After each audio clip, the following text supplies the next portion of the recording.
Tayo. Medyo maliit yung aming kusina. Naghanda ko si Pars doon ng kanyang baon, Mars. Papunta sa work. Kinatok pa ako. Gusto ko pa matulog. Oh, damay-damay na to, Mars.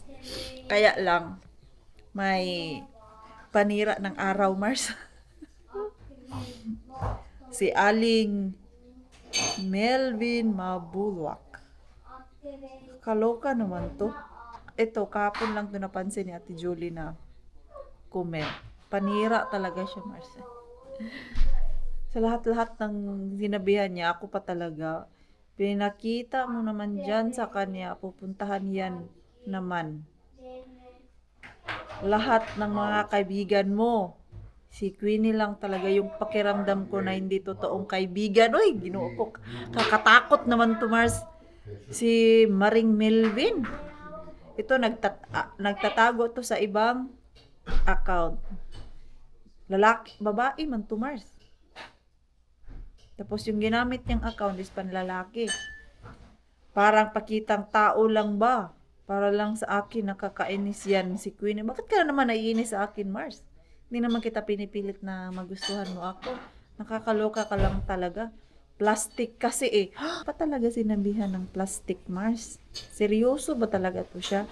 Pangit naman. Papansin sa mga lalaki. Ikaw kaya, pakita mo nga yung muka mo. Kung sino ka man.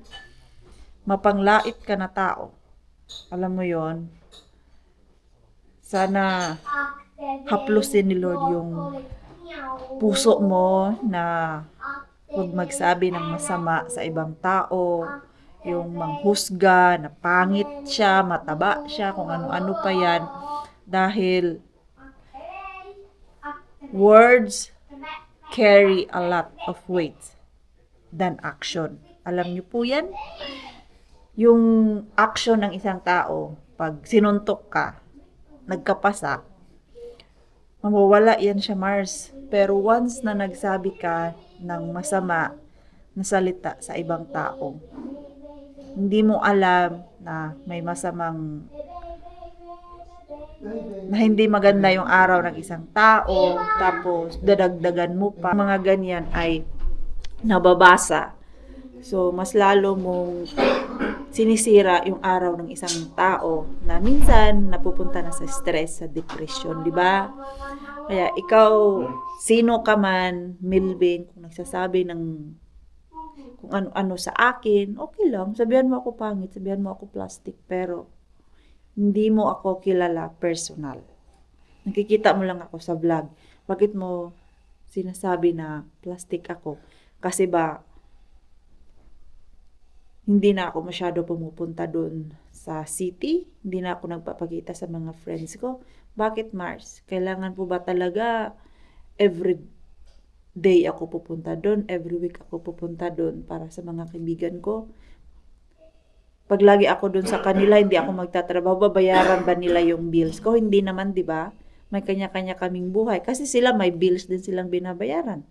At kailangan nila maghanap buhay. So, hindi ko din naman kayang bayaran yung bills nila para lagi kaming magkasama, di ba?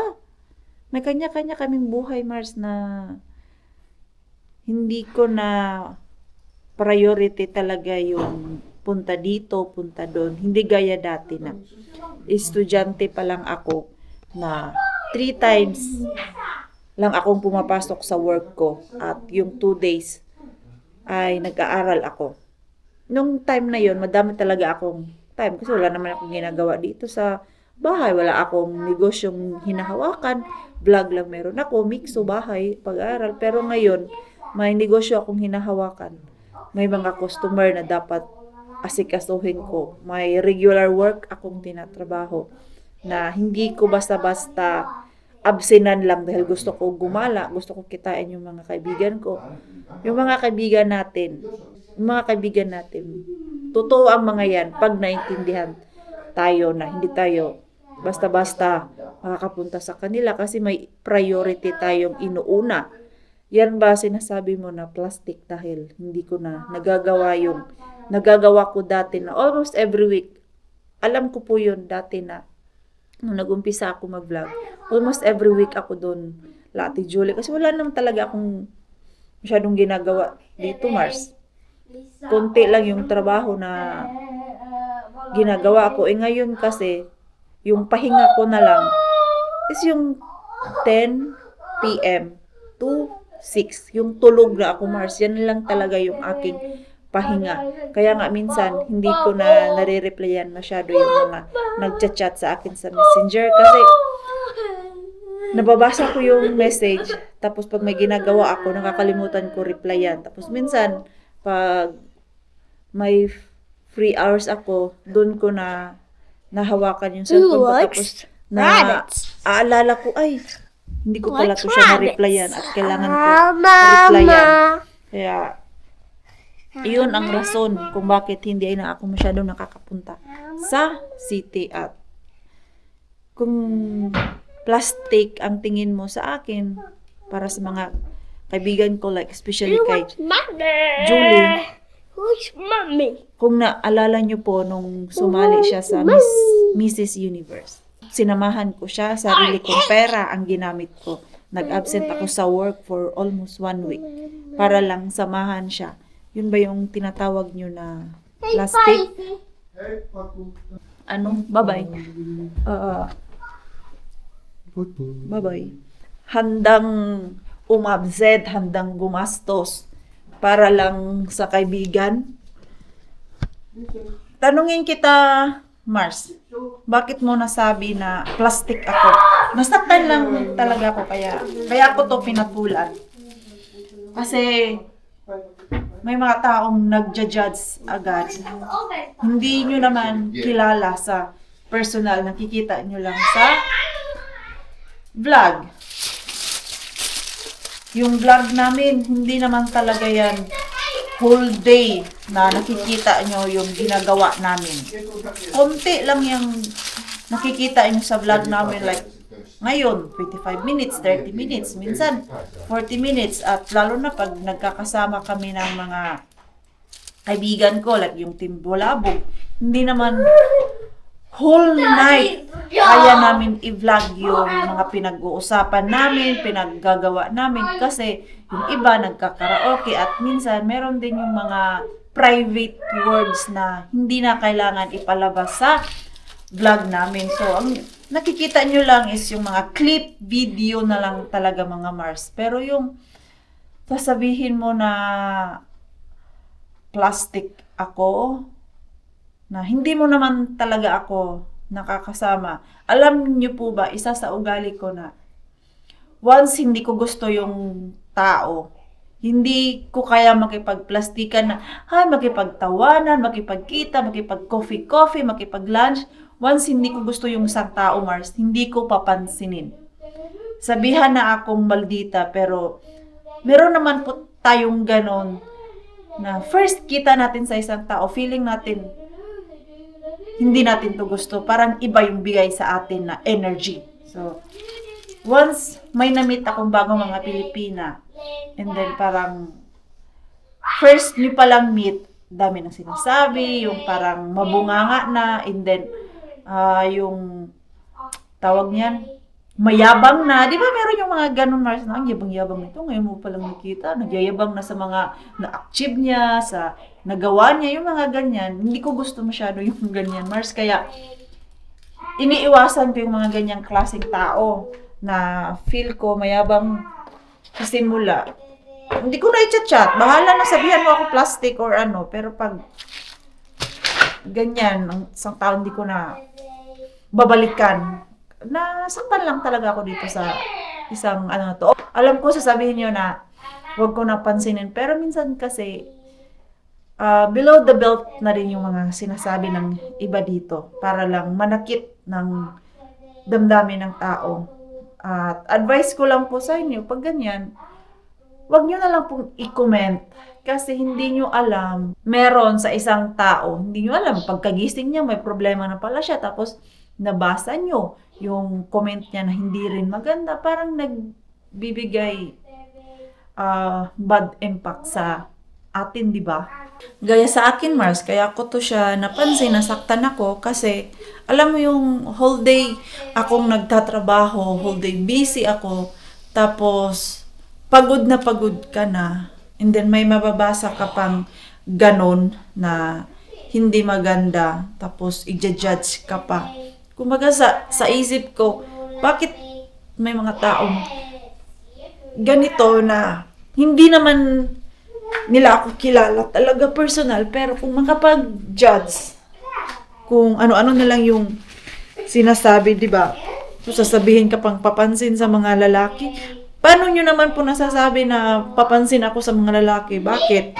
Pinapakita ko ba sa vlog na nakipagkandungan ako sa ibang lalaki? Like, dahil ba sa group namin, yung mga asawa ng mga kaibigan ko, like sila Kuya Kiro, sila Damian, sila Mel, sila Brian, dahil nag-uusap kami, nakikipagtawanan ako sa kanila. Bakit? Papansin na po ba yun? Paano naman po yung mga kaibigan ko, mga babae? Like sila Ate Chris, sila Ate Julie, sila Giselle, sila Ate Jen. Nakikipag-usap din naman po sila kay Marco.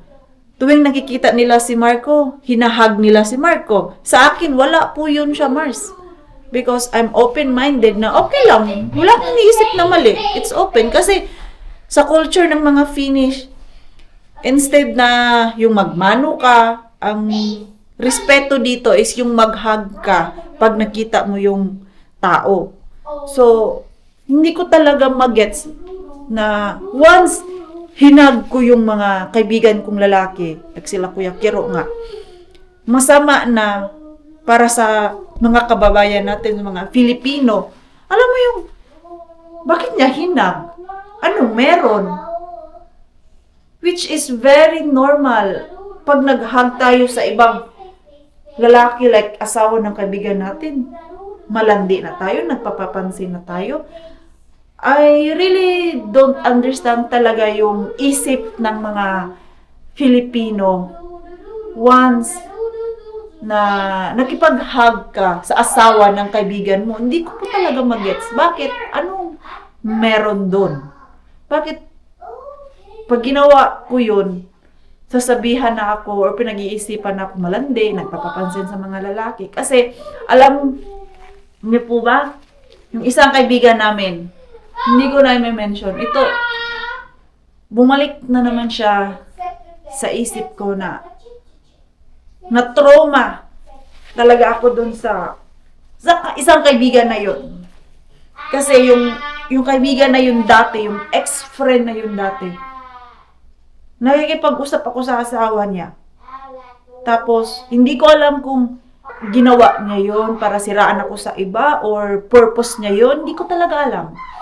Na ang dami namin sa lamesa, magkaharap kami ng asawa niya. Kumuha pa siya ng video or picture para i-screenshot at ipasa-pasa niya na nakikipag-chat ako sa asawa niya. Alam mo yung nasa likod ko siya at habang ako nasa cellphone, ginaganyan niya yung ginagawa ko. Tinitignan niya kung nakikipag-chat ako sa asawa niya. Friends kami sa Facebook ng asawa niya, pero ni minsan hindi ako nag-hi doon sa chat na yun. Tapos, sasabihan akong nilalandi asawa niya. Sino naman yung asawa mo? Gwapo-gwapo ka ba sa asawa mo? Diyos ko, day.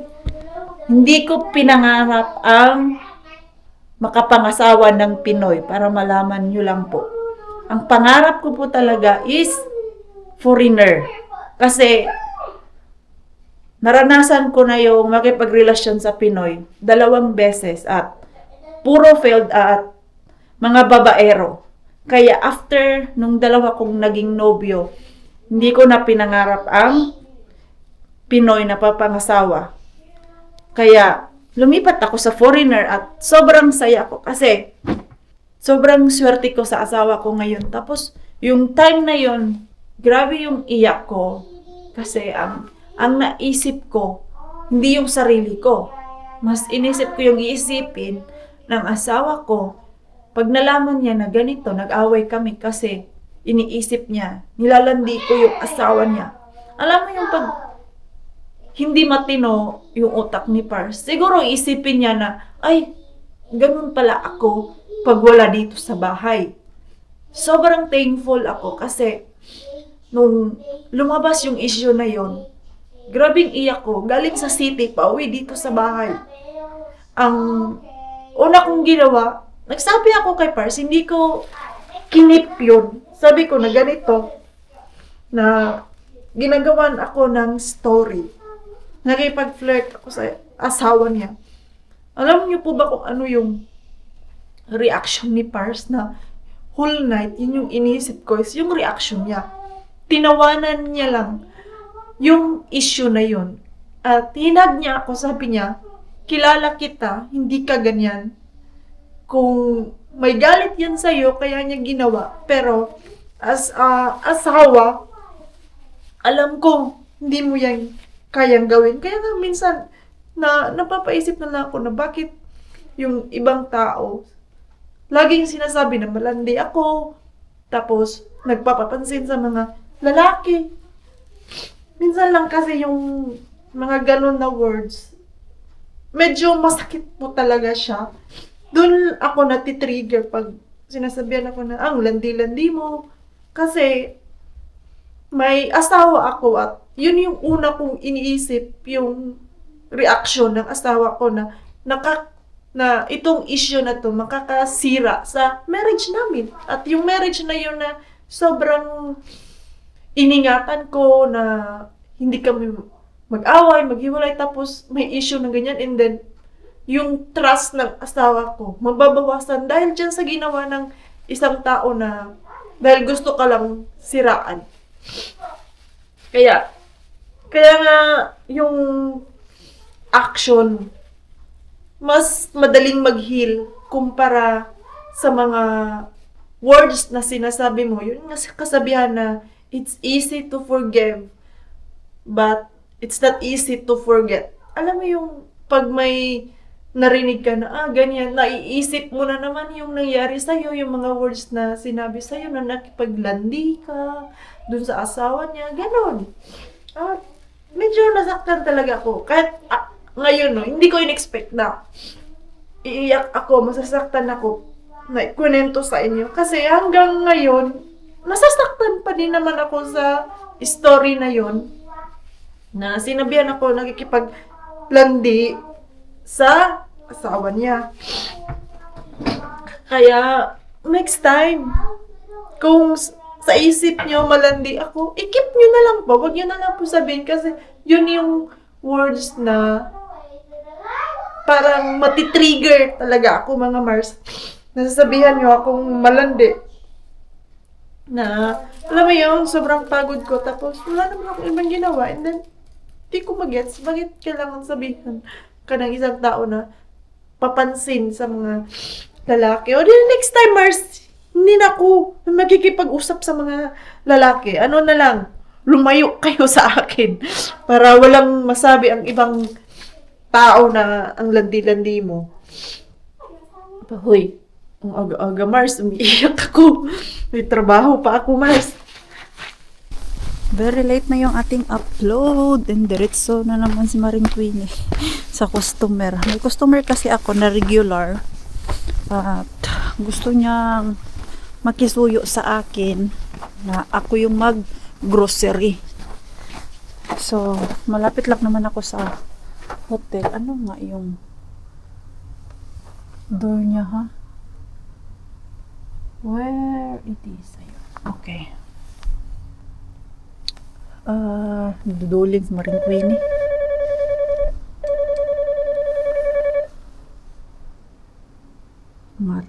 Tama nga yung pinindot ko, Mars. Malapit lang ako dito sa shop, mga Mars, saan nakatira yung aking customer. Konti lang naman yung pabili niya sa akin, mga pang merienda lang. So, tara sa S-Market.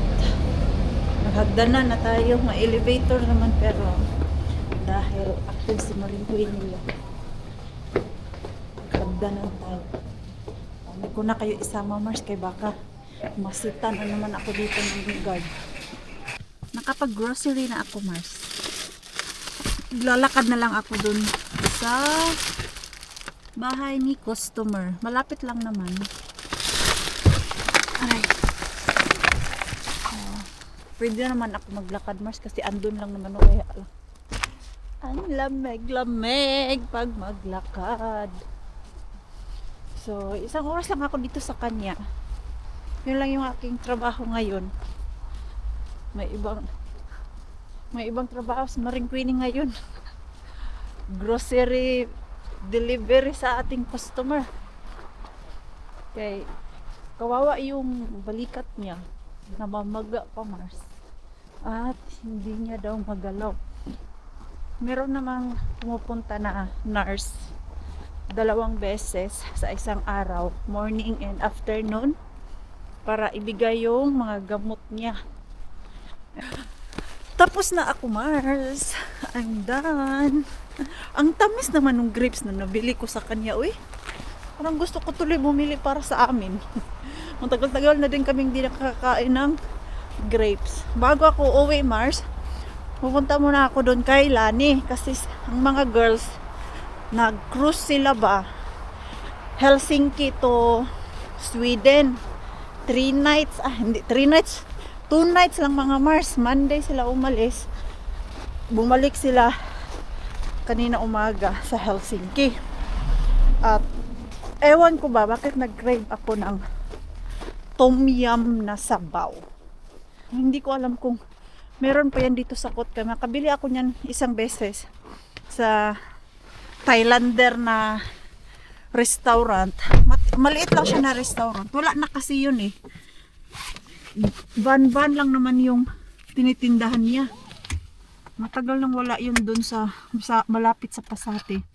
So nagpabili ako sa mga girls ng tom yum. So binilhan naman nila ako. At pupuntahan ko, pick up ko doon kay Lani. Sa akin hindi eh. Hindi naman masyado sa akin.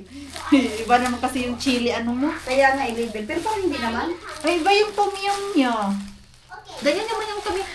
Sabi, hindi ko gusto ang tom yum. Iba yung tom yan dyan. Ang tom yan na sa Thai doon na isa, mas masarap. Yun nga!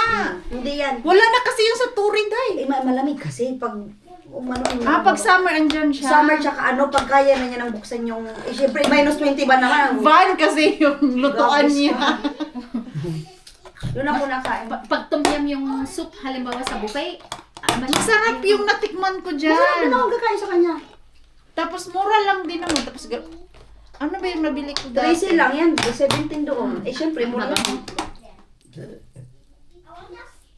Same yung amoy, pero tikman ayun, natin. yung Kasi walang cocos yan. Yun Sa nga. kanya. Meron kasi yung sa, yung dito, meron yung coco sa kanya, coconut. Hindi nila na-enjoy yung pag-upo sa KFC kasi nagmamadali na yung oras ng bus Asan na namin. ang KFC? Doon lang sa May kampe na? May kampe. Meron na pala sa kampe. Painitin mo naman. Di ba Ay. iba? Iba talaga lang yung may coconut. Oo. Mas naman cream. May cream. Gusto ko yung ano to, yung salmon soup. Yung Oh, talagang yung sa may doon sa kinainan namin, yung lucky, ano ba yun? yung sa laki. Marami na palang choices doon. Meron na din sila yung parang noodles na. Ay, yun yung parang inedit mo. Oo, meron na sila. May kamahalan nga lang sa 18. Saan na lang ko si Maring Queenie ba? Dito ako sa harap ng Q-Market Mars. Sa pinick up ko yung aking package from Temo. Umorder kasi ako ng gym gear. At sapatos para sa work. Uy, hala, sana okay to. Ito kasi yung napili ko, Mars, na sapatos kasi meron siyang butas-butas. Dahil pag sobrang close ng aking shoes, yung paa ko, Mars, ay basa. Ito para sa birthday ni Nixo. And ito yung aking hinahanap para sa gym. Ayan. Sa kamay to siya, Mars, para alalay ba na hawakan ko dito. Kasi minsan Yung kamay ko basa. Alam mo yung sa pawis mga Mars. So, hindi ko masyadong nahawakan ng mabuti yung barbell. So, at least dumating na. Matagal ko na yung inaantay. 2 weeks ko din yung inantay, Mars. Matagal ko na yung gusto bilhin. Ewan ko ba bakit di ko mabili-bili. So, at least ngayon, andyan na. Mag-gym ako. Kahapon kasi di ako nag-gym. Naglinis tayo ng gym kahapon, mga Mars. So, today is ating schedule sa gym. Di matapos-tapos tong ating vlog. Kay daming ginagawa. Ano lang to, part-time lang tong aking pag-vlog mga Mars. Pero I try my best na everyday ako makapag-upload. Pag hindi po ako nakapag-upload, alam niyo po na busy ang inyong Maring Queenie. May pahabol na Mr. Grocery Bag mga Mars. Bago matapos ang araw na to. Bukas na ako punta kay Mr. Lim. Okay, inaantok na ako Mars. Gusto ko nang magpahinga. So, pick upin natin yung ating Mars. Pick up tayo ng Mr. Grocery. 5 euro lang to ngayon. Sana maganda. Saan man yung stuff? Moy, relatos kasi.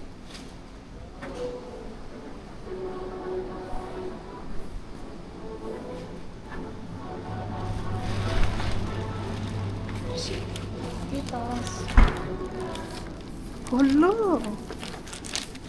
Nakuha ko yung paborito ng ating mixo mga Mars. Merong macarons. Gusto to ng ating mixo. Macarons. May kamahalan din kaya ang macarons. Tag for 59 din kaya. Silipin natin. Ito oh. Uy, ganito Mars. Hala, mahal nga nito eh. Original price niya oh, 991. Ayan, may pang merienda na ang ating mixo. 5 euro lang to ngayon eh. O, diba? Macarons pa lang, panalo na ako. Kailan ba yung napunta ko ng shop? Tapos, kating-kati ako nabilhan si Mixo ng macarons. Eh, iniiwas ko muna siya sa sweets kay may ubo. Pero ngayon, hindi naman siya umubo pag nasa bahay. Ano lang, pag galing sa labas, yung lamig. Madali ang ligo, Mars. Para makatulog na ba? Inunpack na pala ni Pars yung nakuha ko sa Mr. Grocery Bag. In fairness, ang ganda naman nito na worth of 5 euro na Mars. May dalawang chicken. Ano ito? O yan o. 7 euro and 72 yung price niya. Tapos nabayaran ko lang worth of 5 euro. And then may dalawang sausage. Hindi na lugi yung ganito eh. Tapos ito gusto to ni Pars. Ito sabi niya vegetarian daw to mga Mars. Nifo. Yan oh, meat free. So try natin to. Tikman. Ito yan itatapon. Titikman natin yan. Tapos merong citron can. Uy, sana magustuhan to ni Mixo pasta. So ayan mga Mars, yung nakuha ko. Saktong-sakto. Wala na kami gatas. Last na lang to. Hindi kailangan bumili ulit. At yung sabaw pala na in-order ko sa city pa yun siya. In-order mga Mars. Kay lutuin ko yung bukas. Lalagyan ko ng coconut. Ang sarap talaga nun kung coconut ba. Hindi ko lang alam kung ano talaga yung original ng tom yum. Pero yung una ko kasing tikim, creamy or coconut siya Mars. Ay, grabe ka. Dry yung aking skin. Kailangan lotion. Hindi pa ako lotion. Mabilis ang ligo lang kay ano na 10 o'clock. Diba galing gym, kain. Okay lang yan siya. Nasa ano kasi ako ngayon. May craving of sweet kasi ako ngayon. Ayan. So, tomorrow is no more. This is last. Okay. Wait. I will close you. Yan, magpahinga na ako mga Mars. So, good night po sa inyong lahat. See you po tomorrow.